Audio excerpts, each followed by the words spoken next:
নমস্কার বন্ধুরা, তোমাদের WBP KP, WBP SI, clerkship ও রাজ্য পঞ্চায়েত পরীক্ষা অর্থাৎ আসন্ন সমস্ত পরীক্ষার জন্য দুর্দান্ত কমনযোগ্য জিকে নিয়ে আমরা হাজির হয়েছি। খুব মনোযোগ সহকারে দেখবে যদি অল্প পড়ে বেশি নাম্বার পেতে চাও। তো চলো আজকের ক্লাস শুরু করছি। দেখো কি রয়েছে আমাদের প্রথম প্রশ্ন, কোন ঘটনাকে তদন্ত করার জন্য হান্টার কমিশন গঠন করা হয়েছিল? কোন ঘটনাকে তদন্ত করার জন্য হান্টার কমিশন গঠন করা হয়েছিল? কি হবে অ্যান্সারটি? অ্যান্সারটি কিন্তু হয়ে যাবে অপশন বি, জালিয়ানওয়ালাবাগ হত্যাকাণ্ড। কি হবে? জালিয়ানওয়ালাবাগ হত্যাকাণ্ডের তদন্ত করার জন্যই কিন্তু হান্টার কমিশন গঠন করা হয়েছিল। তারপর দেখো কিছু কি পয়েন্টস কি রয়েছে। জালিয়ানওয়ালাবাগ হত্যাকাণ্ডের পর হান্টার কমিশন নিয়োগ করা হয়। 13ই এপ্রিল 1919-এ জালিয়ানওয়ালাবাগে ভয়াবহ গণহত্যার পরে ভারত সরকারের আইন পরিষদ সেখানে ঘটে যাওয়া দুর্ঘটনাটি পরীক্ষা করার জন্য হান্টার কমিশন কি করেন? গঠন করেন। তাহলে হান্টার কমিশন গঠন করার মেন উদ্দেশ্য কি ছিল? জালিয়ানওয়ালাবাগ হত্যাকাণ্ডের তদন্ত করা। তারপর দেখো কি রয়েছে, নানাবতী কমিশন। 1984 সালের শিখ বিরোধী দাঙ্গা 2000 সালে কমিশন প্রতিষ্ঠিত হয়েছিল, এই নানাবতী কমিশন। অর্থ কমিশন, কেন্দ্রীয় রাজ্য সরকারের মধ্যে করের বন্টনের সুপারিশ করা কত সালে প্রতিষ্ঠিত হয়েছিল? 1951 সালে প্রতিষ্ঠিত হয়েছিল। তারপর কি রয়েছে, বিশ্ববিদ্যালয় মঞ্জুরি কমিশন বা ইউজিসি। ভারতে বিশ্ববিদ্যালয় শিক্ষার মান, সমন্বয়, সংকল্প এবং রক্ষণাবেক্ষণের জন্য 1956 সালে প্রতিষ্ঠিত হয় ইউজিসি। তারপর কি রয়েছে, মণ্ডল কমিশন। অন্যান্য অনগ্রসর শ্রেণীর জন্য চাকরি সংরক্ষণ 1979 সালে কমিশন প্রতিষ্ঠিত হয়েছিল। সরকারিয়া কমিশন, কেন্দ্র রাজ্য সম্পর্ক এবং পরামর্শের পদ্ধতি 1983 সালে প্রতিষ্ঠিত হয়েছিল এই সরকারিয়া কমিশন। শাহ কমিশন কিসের জন্য প্রতিষ্ঠিত হয়েছিল? 1975 থেকে 77 সালে জরুরি বাড়াবাড়ি করা হয়েছে এবং 1977 সালে এই কমিশন প্রতিষ্ঠা করা হয়েছিল। পরবর্তী প্রশ্ন কি রয়েছে দেখো, কার অভাবে জেরোথ্যালমিয়া রোগ হয়? কার অভাবে জেরোথ্যালমিয়া রোগ হয়? কি হবে অ্যান্সারটি? অ্যান্সারটি কিন্তু হয়ে যাবে option A, vitamin A. Vitamin এর অভাবে জেরোথ্যালমিয়া রোগ হয়। জেরোথ্যালমিয়া ভিটামিন এর অভাবজনিত একটি রোগ। জেরোথ্যালমিয়ায় বিটোটের দাগগুলি কনজাংটিভাল জেরোসিসের পরে দেখা দেয়। ভিটামিন এর অভাবে চোখ ক্ষতিগ্রস্ত হয়ে জেরোথ্যালমিয়া নামক রোগে হয়। যখন ভিটামিন এর অভাব দীর্ঘস্থায়ী হয় তখন চোখের কার্নিয়ায় আলসার সৃষ্টি হয়, যে অবস্থাকে জেরোথ্যালমিয়া বলে। তারপর দেখো ভিটামিন বি2 এর অভাবে কি কি হয়? মন্দা বৃদ্ধি, ত্বক সম্পর্কিত সমস্যা হয়। ভিটামিন কে এর অভাবে কি হয়? রক্ত জমাট বাঁধা রোগ হয়। কিসের অভাবে? ভিটামিন কে এর অভাবে। আয়রনের অভাবে কি হয়? রক্তাল্পতা রোগ হয়। ভিটামিনের ই এর অভাবে কি হয়? বন্ধ্যাত্ব রোগ হয়। ভিটামিন ডি এর অভাবে কি হয়? বড়দের অস্ট্রিওম্যালেশিয়া রোগ হয় ভিটামিন ডি এর অভাবে। পরবর্তী প্রশ্ন, সিয়াচেন হিমবাহ কোন পর্বতশ্রেণীতে অবস্থিত? সিয়াচেন হিমবাহ কোন পর্বতশ্রেণীতে অবস্থিত? কি হয়ে যাবে অ্যান্সারটি? অ্যান্সারটি কিন্তু হয়ে যাবে অপশন সি, কারাকোরাম পর্বতশ্রেণীতে সিয়াচেন হিমবাহ অবস্থিত। সিয়াচেন হিমবাহ হিমালয়ের কারাকোরাম পর্বতশ্রেণীতে অবস্থিত একটি হিমবাহ। সিয়াচেন হিমবাহ কারাকোরাম অঞ্চলের দীর্ঘতম এবং বিশ্বের অমেরু অঞ্চলে দ্বিতীয় দীর্ঘতম হিমবাহ। সিয়াচেন হিমবাহ পৃথিবীর তৃতীয় মেরু হিসেবে সুপরিচিত। তাহলে কাকে পৃথিবীর তৃতীয় মেরু বলা হয়? অ্যান্সারটি কিন্তু হয়ে যাবে সিয়াচেন হিমবাহ। পরবর্তী প্রশ্ন কি রয়েছে দেখো, ভারতীয় সংসদের প্রেক্ষাপটে জিরো আওয়ার কি? ভারতীয় সংসদের প্রেক্ষাপটে জিরো আওয়ার বলতে কি বোঝায়? কি হবে অ্যান্সারটি? অ্যান্সারটি কিন্তু হয়ে যাবে অপশন এ, প্রশ্নোত্তর পর্বের পরবর্তী সময়কে জিরো আওয়ার বলা হয়। এই প্রশ্নোত্তর পর্ব বা কোশ্চেন আওয়ারটা কি? পার্লামেন্টের প্রতিটি বৈঠকের প্রথম ঘন্টা প্রশ্ন এবং উত্তরের জন্য নির্ধারিত। এখানে সদস্যরা প্রশ্ন তোলেন এবং মন্ত্রীরা মুখে বা লিখে কিছু সময় নিয়ে উত্তর দেন। এই সময়টিকে কোশ্চেন আওয়ার বলা হয়। আর জিরো আওয়ার কি? সংবিধানের নিয়ম নীতিতে উল্লেখ না থাকলেও কোশ্চেন আওয়ারের পর ও কোনো কক্ষের দৈনিক কার্যাবলীর মাঝখানে কিছু সময় দেওয়া হয়, যেখানে কোনো সদস্য আগাম নোটিশ ছাড়াই কোনো বিষয় নিয়ে কি করতে পারে? আলোচনা করতে পারে। বন্ধুরা আরেকটি কথা, WBP constable, SI and KP constable অধ্যায়ভিত্তিক সেরা প্রস্তুতি নিতে আমাদের হোয়াটসঅ্যাপ নাম্বারে একবার হোয়াটসঅ্যাপ করে নাও। গণিত, ইংরেজি, জিকে, রিজনিং প্রত্যেকটা বিষয়ে একদম অধ্যায় ধরে ধরে বেসিক লেভেল থেকে একদম প্রথম থেকে ক্লাস করানো হবে। মাসিক কোনো বেতন নেই, পরীক্ষা পর্যন্ত সেরা গাইডেন্স পাবে। নতুন সিলেবাস অনুযায়ী। Live class, recorded class plus PDF all পাবে। একবার পেমেন্ট করলেই যতদিন না চাকরি পাচ্ছ ক্লাস করতে পারবে। One time payment. 5 জন আলাদা আলাদা টিচার্সের মাধ্যমে তোমাদের প্রত্যেকটি সাবজেক্ট ধরে ধরে অঙ্ক একদম যারা কিছুই বুঝতে পারো না তাদের জন্য জলের মতো সহজ করে বুঝিয়ে দেওয়া হবে। আমাদের কলকাতা পুলিশের এসআইতে আমরা 95% হুবহু প্রশ্ন কমন দিয়েছি প্রমাণসহ। সেই কমনের প্রমাণ পেতে তোমরা জয়েন করে নাও আমাদের টেলিগ্রাম চ্যানেলে বেঙ্গলি নলেজ একাডেমিতে, লিঙ্ক ইন ডেসক্রিপশন। এটি আমাদের 7 নম্বর ব্যাচ। প্রথম 100 জন 30% ডিসকাউন্ট পাবে। প্রথম 100 জন 30% ডিসকাউন্ট পাবে। তাই ভাই, তোমার যদি একটি সিট এনি হাউ চাই, যেহেতু পশ্চিমবঙ্গ পুলিশ এবং কলকাতা পুলিশ দুটো ভ্যাকেন্সি বেরিয়েছে, তাই একটিতে না একটিতে কিন্তু তোমার হবেই এবার। যদি আমাদের কাছে প্রস্তুতি নাও, 95% হুবহু কমন দেওয়ার দায়িত্ব আমাদের। তোমরা শুধু পড়াশোনা করবে। তো প্রস্তুতি নিতে হলে কিন্তু স্ক্রিনে দেওয়া নাম্বারে একবার অবশ্যই হোয়াটসঅ্যাপ করে নাও। একদম বেসিক থেকে ধরে ধরে প্রথম থেকে সমস্ত ক্লাস করানো হবে। পরবর্তী প্রশ্ন, পৃথিবীর ক্ষুদ্রতম রাষ্ট্র কোনটি? পৃথিবীর সবচেয়ে ক্ষুদ্রতম রাষ্ট্র কোনটি? কি হয়ে যাবে অ্যান্সারটি? অ্যান্সারটি কিন্তু হয়ে যাবে ভ্যাটিকান সিটি, অপশন বি। রোমের ভ্যাটিকান সিটি হচ্ছে পৃথিবীর সবথেকে ক্ষুদ্রতম রাষ্ট্র। সম্পূর্ণভাবে রোমের অভ্যন্তরে অবস্থিত ভ্যাটিকান সিটি বিশ্বের ক্ষুদ্রতম রাষ্ট্র, যার আয়তন 121 একর। ভ্যাটিকান সিটি একটি কি নগর রাষ্ট্র। জাতীয় গ্রামীণ স্বাস্থ্য মিশন কবে চালু হয়? জাতীয় গ্রামীণ স্বাস্থ্য মিশন বা প্রকল্প কবে চালু হয়? কি হবে অ্যান্সারটি? অ্যান্সারটি কিন্তু হয়ে যাবে অপশন এ, 12 এপ্রিল 2005 সালে। 12 এপ্রিল 2005 সালে জাতীয় গ্রামীণ স্বাস্থ্য মিশন চালু হয়। ন্যাশনাল রুরাল হেলথ মিশন বা NRHM 12 এপ্রিল 2005 সালে মাননীয় প্রধানমন্ত্রী চালু করেছিলেন। গ্রামীণ জনসংখ্যা, বিশেষ করে দুর্বল গোষ্ঠীগুলিকে অ্যাক্সেসযোগ্য, সাশ্রয়ী মূল্যের এবং মানসম্পন্ন স্বাস্থ্যসেবা প্রদানের জন্য। পরবর্তী প্রশ্ন, সবচেয়ে শক্তিশালী ইলেকট্রোপজিটিভ মৌলটি হলো? সবচেয়ে শক্তিশালী ইলেকট্রোপজিটিভ মৌলটি নাম কি? কি হবে অ্যান্সারটি? অ্যান্সারটি কিন্তু হয়ে যাবে অপশন এ, CS, অর্থাৎ সিজিয়াম। সিজিয়াম হচ্ছে সবচেয়ে শক্তিশালী ইলেকট্রোপজিটিভ মৌল। পরবর্তী প্রশ্ন কি রয়েছে দেখো, পঞ্চবার্ষিকী পরিকল্পনার খসড়া চূড়ান্তভাবে অনুমোদন করেন কে? পঞ্চবার্ষিকী পরিকল্পনার খসড়া চূড়ান্তভাবে অনুমোদন করেন কে? কি হবে অ্যান্সারটি? অ্যান্সারটি কিন্তু হয়ে যাবে জাতীয় উন্নয়ন পরিষদ। জাতীয় উন্নয়ন পরিষদ পঞ্চবার্ষিকী পরিকল্পনার খসড়া কি করেন? চূড়ান্তভাবে অনুমোদন করেন।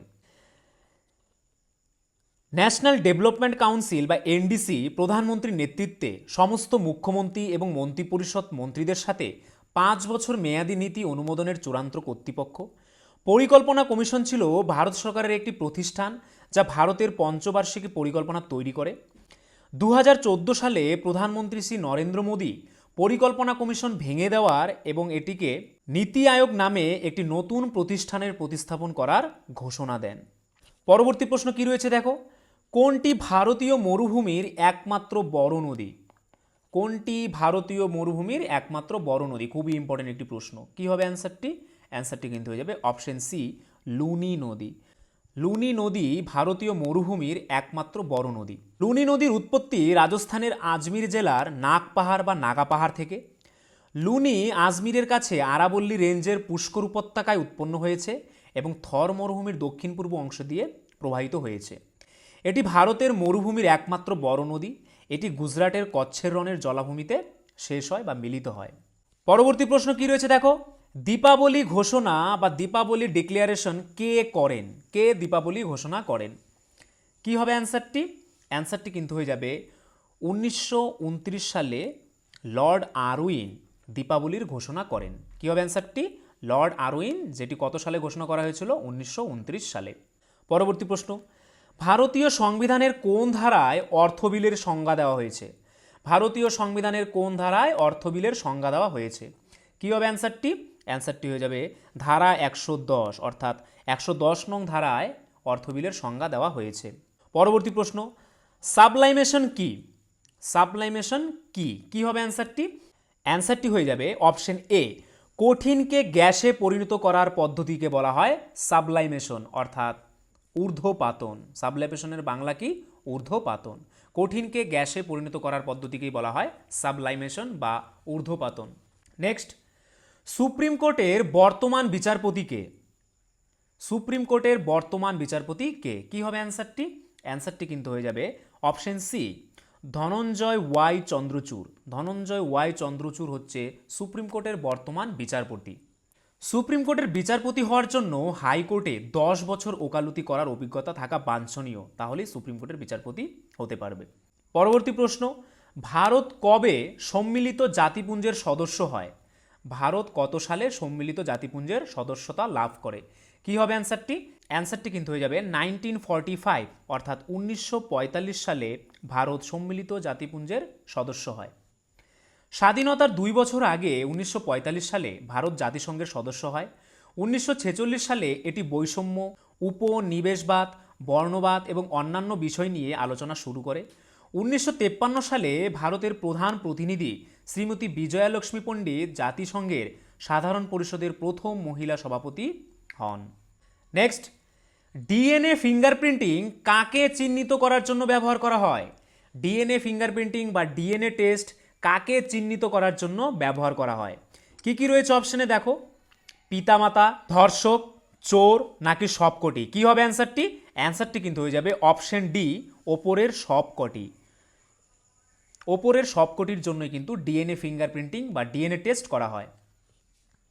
ডিএনএ হলো একটি অত্যাধুনিক পদ্ধতি যার মাধ্যমে কোষের মধ্যে অবস্থিত ডিএনএ বিশ্লেষণ করে কোনো মানুষের একটি প্রতিকৃতি বা আলেখ্য তৈরি করা হয়, যে আলেখ্য তাকে ভবিষ্যতে সঠিকভাবে শনাক্ত করতে ব্যবহৃত হতে পারে। পরবর্তী প্রশ্ন, ভারত মাতা চিত্রটি আঁকেন কে? কে ভারত মাতা চিত্রটি অঙ্কন করেন? খুবই ইম্পর্টেন্ট একটি প্রশ্ন। কি হবে অ্যান্সারটি? অ্যান্সারটি কিন্তু হয়ে যাবে অপশন এ, অবনীন্দ্রনাথ ঠাকুর। অবনীন্দ্রনাথ ঠাকুর ভারত মাতা চিত্রটি অঙ্কন করেন। এটি অবনীন্দ্রনাথ ঠাকুর এঁকেছিলেন, কিন্তু এটি প্রথম বঙ্কিমচন্দ্র চট্টোপাধ্যায় দ্বারা তৈরি করা হয়েছিল। পেইন্টিংটিতে একজন সাধবীর মতো জাফরান রঙের পোশাক পরিহিত মহিলা ধানের শীল, সাদা কাপড়, রুদ্রাক্ষ এবং একটি বই ধরেছেন। এটি ভারতের স্বাধীনতা আন্দোলনের ধারণাকে চিত্রিত করার জন্য আঁকা হয়েছিল। পরবর্তী প্রশ্ন, কোন জলপ্রপাতকে ভারতের নায়গ্রা বলা হয়? কোন জলপ্রপাতকে ভারতের নায়গ্রা বলা হয়? কি হবে অ্যান্সারটি? অ্যান্সারটি কিন্তু হয়ে যাবে অপশন বি, চিত্রকূট জলপ্রপাতকে ভারতের নায়গ্রা বলা হয়। চিত্রকূট জলপ্রপাত হলো ছত্তিশগড় রাজ্যের একটি জলপ্রপাত যা ঘোড়ার নালের আকৃতির মুখের কারণে ভারত ও এশিয়ার নায়গ্রা নামে পরিচিত। এইটি জলপ্রপাতের উচ্চতা কত? 90 ফুট। 90 ফুট হচ্ছে এই চিত্রকূট জলপ্রপাতের উচ্চতা। নেক্সট, ভারতের প্রথম জাতীয় উদ্যান কোনটি? ভারতের প্রথম জাতীয় উদ্যান কোনটি? কি হবে অ্যান্সারটি? অ্যান্সারটি কিন্তু হয়ে যাবে অপশন বি, জিম করবেট জাতীয় উদ্যান হচ্ছে ভারতের প্রথম জাতীয় উদ্যান। কি নাম? জিম করবেট জাতীয় উদ্যান। ভারতের প্রথম জাতীয় উদ্যান 1936 সালে প্রতিষ্ঠিত হয়েছিল, যা এখন উত্তরাখণ্ডে জিম করবেট জাতীয় উদ্যান নামে পরিচিত। 1970 সালে ভারতে মাত্র 5টি জাতীয় উদ্যান ছিল। নেক্সট, ভারতীয় অস্থিরতার জনক কাকে বলা হয়? কাকে ভারতীয় অস্থিরতার জনক বলা হয়? কি হবে অ্যান্সারটি? অ্যান্সারটি কিন্তু হয়ে যাবে অপশন বি, বিজি তিলক, অর্থাৎ বাল গঙ্গাধর তিলক, যাকে ভারতের অস্থিরতার জনক বলা হয়। ভ্যালেন্টাইন চিরল একজন বিশিষ্ট ব্রিটিশ সাংবাদিক ছিলেন। তিনি বাল গঙ্গাধর তিলককে ভারতীয় অস্থিরতার জনক উপাধি দিয়েছিলেন। পরবর্তী প্রশ্ন, নিম্নের মধ্যে সবচেয়ে মিষ্টি শর্করা কোনটি? নিম্নের মধ্যে সবচেয়ে মিষ্টি শর্করা কোনটি? কি কি রয়েছে অপশনে? সুক্রোজ, ফ্রুক্টোজ, গ্লুকোজ নাকি মল্টোজ? এদের মধ্যে সবচেয়ে মিষ্টি শর্করা কোনটি? কি হবে অ্যান্সারটি? অ্যান্সারটি কিন্তু হয়ে যাবে অপশন বি, ফ্রুক্টোজ। ফ্রুক্টোজ হচ্ছে সবচেয়ে মিষ্টি শর্করা। এটি প্রাকৃতিকভাবে প্রাপ্ত শর্করা, এটি সবচেয়ে মিষ্টি শর্করা। এটি একটি মনোস্যাকারাইড, যার অর্থ চিনির সহজতম রূপ, যার মানে এটিকে আরও মৌলিক চিনির এককে ভেঙে ফেলা যায় না। মনোস্যাকারাইডের অন্যান্য সাধারণ উদাহরণ হলো গ্লুকোজ এবং কি গ্যালাক্টোজ। পরবর্তী প্রশ্ন, কান ফিল্ম ফেস্টিভ্যাল অনুষ্ঠিত হয় কোথায়? কোথায় কান ফিল্ম ফেস্টিভ্যাল অনুষ্ঠিত হয়? কি হবে অ্যান্সারটি? অ্যান্সারটি কিন্তু হয়ে যাবে অপশন এ, ফ্রান্স। ফ্রান্সে কান ফিল্ম ফেস্টিভ্যাল অনুষ্ঠিত হয়। 1946 সাল থেকে প্রতি বছর এই উৎসব পালিত হয়ে আসছে। দক্ষিণ ফ্রান্সের রিসর্ট শহর কানে প্রতি বছর সাধারণত মে মাসে এটি পালিত হয়। পালে দে ফেস্টিভ্যালস এ দে কোগ্রো নামক ভবনটিতে মূল উৎসব অনুষ্ঠিত হয়। পরবর্তী প্রশ্ন, কোন উপজাতি নেতা নিজেকে ধরিত্রী আবা বা ফাদার অব দ্য ওয়ার্ল্ড বলে ঘোষণা করেন? কোন উপজাতি নেতা নিজেকে ফাদার অব দ্য ওয়ার্ল্ড বলে ঘোষণা করেন? কি হবে অ্যান্সারটি? অ্যান্সারটি কিন্তু হয়ে যাবে অপশন বি, ভিরসা মুন্ডা। ভিরসা মুন্ডা নিজেকে ধরিত্রী আবা বা ফাদার অব দ্য ওয়ার্ল্ড বলে ঘোষণা করেন। পরবর্তী প্রশ্ন, কোন রক্ত গ্রুপকে সর্বজনীন গ্রহীতা বলে? কোন রক্ত গ্রুপকে সর্বজনীন গ্রহীতা বলে? কি হবে অ্যান্সারটি? অ্যান্সারটি কিন্তু হয়ে যাবে অপশন সি, এবি রক্ত গ্রুপকে সর্বজনীন গ্রহীতা বলা হয়। এবি রক্তের গ্রুপকে সার্বজনীন গ্রহীতা বলা হয় কারণ সব গ্রুপের রক্ত এটি গ্রহণ করতে পারে। আর ও রক্তের গ্রুপকে সার্বজনীন দাতা গ্রুপ বলা হয়। জলীয় বাষ্পকে তরলে রূপান্তরিত করার প্রক্রিয়াকে বলা হয়। জলীয় বাষ্পকে তরলে রূপান্তরিত করার প্রক্রিয়াকে কি বলা হয়? অ্যান্সারটি কিন্তু হয়ে যাবে ঘনীভবন। তাহলে জলীয় বাষ্পকে তরলে রূপান্তরিত করার প্রক্রিয়াকে কি বলা হয়? ঘনীভবন। পরবর্তী প্রশ্ন, অগ্ন্যাশয় রসে উপস্থিত ড্যাশ উৎসেচক প্রোটিনকে অ্যামিনো অ্যাসিডে রূপান্তরিত করে বা অ্যামাইনো অ্যাসিডে রূপান্তরিত করে। তাহলে কি হবে? কি হবে অ্যান্সারটি? অ্যান্সারটি কিন্তু হয়ে যাবে অপশন সি, ট্রিপসিন। ট্রিপসিন নামক উৎসেচক যা প্রোটিনকে কিসে পরিণত করে? অ্যামাইনো অ্যাসিডে রূপান্তরিত করে। ট্রিপসিন নামক উৎসেচক অগ্ন্যাশয়ের রসে উপস্থিত থেকে প্রোটিনকে অ্যামিনো অ্যাসিডে রূপান্তরিত করে। এটি প্রোটিন পরিপাক সহায়তা করে। ট্রিপসিন ক্ষুদ্রান্তের প্রোটিনগুলি ভেঙে দেয় এবং এভাবে পরিপাক প্রক্রিয়া চালিয়ে যায়।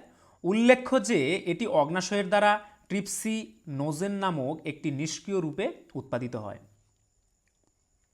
নেক্সট, মানুষের রক্তের পিএইচ এর মাত্রা কত বা মানুষের রক্তের পিএইচ এর মান কত? কি হবে অ্যান্সারটি? অ্যান্সারটি কিন্তু হয়ে যাবে অপশন ডি, 7.4। মানুষের রক্তের পিএইচ এর মান 7.4। মানুষের রক্তের পিএইচ এর মান 7.4। এটি প্রকৃতিতে ক্ষারীয়। জলজ দ্রবণের অম্লতা বা ক্ষারত্ব নির্দেশ করতে পিএইচ মান ব্যবহার করা হয়। 7 পিএইচকে প্রশম বলে মনে করা হয়। অ্যাসিডের পিএইচ 7-এর চেয়ে কম হয়, ক্ষারের পিএইচ 7-এর বেশি হয়। সুতরাং মানুষের রক্ত প্রকৃতির কিছুটা ক্ষারীয় বলা যেতে পারে। পরবর্তী প্রশ্ন, 1893 সালে কে গণপতি উৎসব শুরু করেন? কে 1893 সালে গণপতি উৎসব শুরু করেন? কি হবে অ্যান্সারটি? অ্যান্সারটি কিন্তু হয়ে যাবে অপশন এ, বাল গঙ্গাধর তিলক। বাল গঙ্গাধর তিলক 1893 সালে গণপতি উৎসব শুরু করেন। তারপর দেখো, চন্দ্রশেখর আজাদ এবং শচীন্দ্র সান্যাল হিন্দুস্তান রিপাবলিকান অ্যাসোসিয়েশনের প্রতিষ্ঠা করেছিলেন। লালা লাজপত রায়ের লাহোরে ন্যাশনাল স্কুল প্রতিষ্ঠা করেছিলেন। তাকে বলা হতো পাঞ্জাব কেশরী। কাকে বলা হতো? লালা লাজপত রায়কে পাঞ্জাব কেশরী বলা হতো। তিনি বন্দে মাতরম, দ্য পাঞ্জাব এবং দ্য পিপলের মতো সংবাদপত্রের কী ছিলেন? সম্পাদক ছিলেন। নেক্সট প্রশ্ন কি রয়েছে? অর্জুন পুরস্কার চালু হয় কত সালে? কত সালে অর্জুন পুরস্কার চালু করা হয়েছিল? কি হবে অ্যান্সারটি? অ্যান্সারটি কিন্তু হয়ে যাবে অপশন সি, 1961 অর্থাৎ 1961 সালে অর্জুন পুরস্কার চালু করা হয়েছিল। পুরস্কারটি 1961 সালে নগদ 5 লক্ষ টাকা, অর্জুনের একটি ব্রোঞ্জ মূর্তি এবং একটি স্ক্রোল সহ চালু করা হয়েছিল এবং প্রতি বছর ভারতের রাষ্ট্রপতি বিভিন্ন বিভাগের ক্রীড়াবিদদের কাছে উপস্থাপন করেন। নেক্সট, ফুটবল খেলায় 5 বার বিশ্বকাপ জিতে রেকর্ড সৃষ্টি করেছে কোন দেশ? খুবই ইম্পর্টেন্ট একটি প্রশ্ন। ফুটবল খেলায় 5 বার বিশ্বকাপ জিতে রেকর্ড সৃষ্টি করেছে কোন দেশ? কি হবে অ্যান্সারটি? অ্যান্সারটি কিন্তু হয়ে যাবে option C, Brazil. Brazil football খেলায় 5 বার বিশ্বকাপ জিতে রেকর্ড সৃষ্টি করেছে। 5 বার বিশ্বকাপ জিতে ব্রাজিল হচ্ছে বিশ্বকাপের সফলতম দল। 5 বার বিশ্বকাপ জিতেছে। জার্মানি ও ইতালি 4টি করে শিরোপা নিয়ে যৌথভাবে দ্বিতীয় অবস্থানে রয়েছে। অন্যান্যদের মধ্যে উরুগুয়ে ও ফ্রান্স 2 বার করে এবং ইংল্যান্ড ও স্পেন 1 বার করে শিরোপা জিতেছে। পরবর্তী প্রশ্ন, কাকে ঐতিহ্যবাহী আধুনিকতাবাদী বলা হয়? কাকে ঐতিহ্যবাদী আধুনিকতাবাদী বলা হয়? কাকে ঐতিহ্যবাহী আধুনিকতাবাদী বলা হয়? কি হবে অ্যান্সারটি? অ্যান্সারটি কিন্তু হয়ে যাবে অপশন বি, ঈশ্বরচন্দ্র বিদ্যাসাগর। ঈশ্বরচন্দ্র বিদ্যাসাগরকে ঐতিহ্যবাহী আধুনিকতাবাদী বলা হয়ে থাকে। ঈশ্বরচন্দ্র বিদ্যাসাগর তিনি বর্ণপরিচয় নামক বাংলা বর্ণমালা পুনর্গঠন করেছিলেন এবং বাংলা বর্ণমালাকে 12টি স্বরবর্ণ এবং 40টি ব্যঞ্জনবর্ণের বর্ণমালার সংস্করণ করেছিলেন। সংস্কৃত পড়াশোনা ও দর্শনে অসাধারণ কৃতিত্বের কারণে তিনি কলকাতা সংস্কৃত কলেজ থেকে বিদ্যাসাগর উপাধি পেয়েছিলেন। তো বন্ধুরা, এই ছিল আজকের ভিডিও। তো তোমরা যদি আমাদের চ্যানেলে নতুন হয়ে থাকো এবং আমাদের চ্যানেলের ভিডিওগুলি যদি তোমাদের ভালো লেগে থাকে এবং ভবিষ্যতে এরকম আরও ভিডিও পেতে চাও, তাহলে আমাদের চ্যানেলটিকে অবশ্যই সাবস্ক্রাইব করে নোটিফিকেশন অল করে রাখবে। তার পাশাপাশি তোমরা যদি আমাদের পুলিশের ব্যাচে অ্যাডমিশন নিতে চাও, তাহলে আমাদের স্ক্রিনে দেওয়া নাম্বারে একবার অবশ্যই এখনই হোয়াটসঅ্যাপ করে নাও। আর আজকের ভিডিওর যদি পিডিএফ পেতে চাও, তাহলে আমাদের টেলিগ্রাম চ্যানেলে জয়েন করে নাও, বেঙ্গলি নলেজ একাডেমি এই চ্যানেলে, যেটি এই ভিডিও ডেসক্রিপশনে দেওয়া রয়েছে। তাহলে চলো, আজকের জন্য এতটুকুই। সবাইকে অসংখ্য ধন্যবাদ।